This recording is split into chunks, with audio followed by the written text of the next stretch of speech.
Oh, parang nakita ko na yata ang mapapabago ng buhay ko. Miss, ano ibebenta mo? Kuya, magbebenta ko ako ng kalakal. Ate, may nagbebenta, kalakal.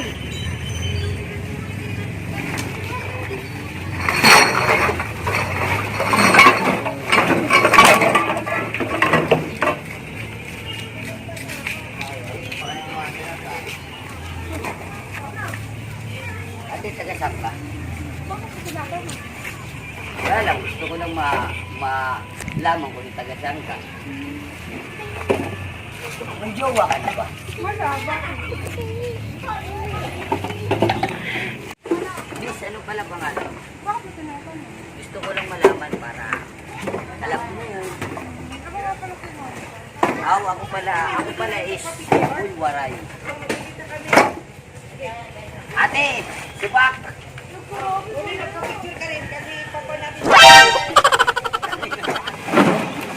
Parang hindi ka sa amin pamilya dito. Taga-saan ka ba? Ilan taon ka na? 24.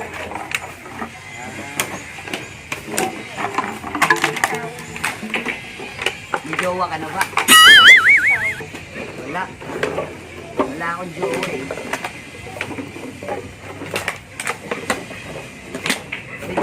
Pwede ba mahingi ang number mo? Kaya sa isip na lang. Ang okay lang sa'yo. Okay lang.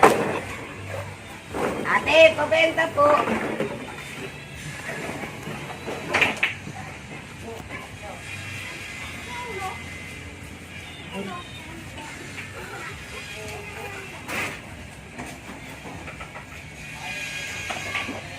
Pwede ba mahingi ang number mo?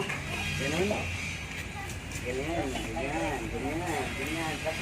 Tapos na ate? Tapos na? Oh. Wow!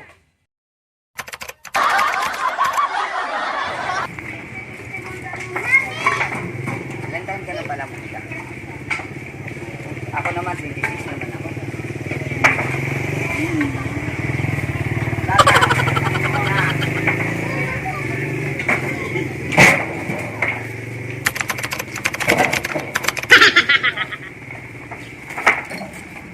May jowa ka na ba?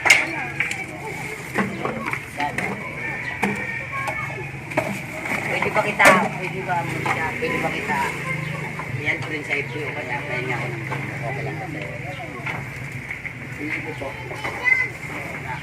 O di ba tungkay ganda? Gin anim ito na pala Monica. Balik ka ulit. Buminta ka ulit dito. Ingat ka sa pag-uwi. Flashback.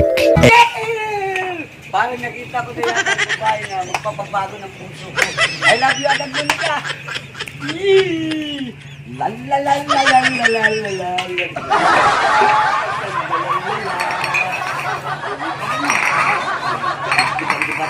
Iba mo ba talaga nararamdaman mo kay Monica nung nakita ko. Sana araw-araw kong kachat siya.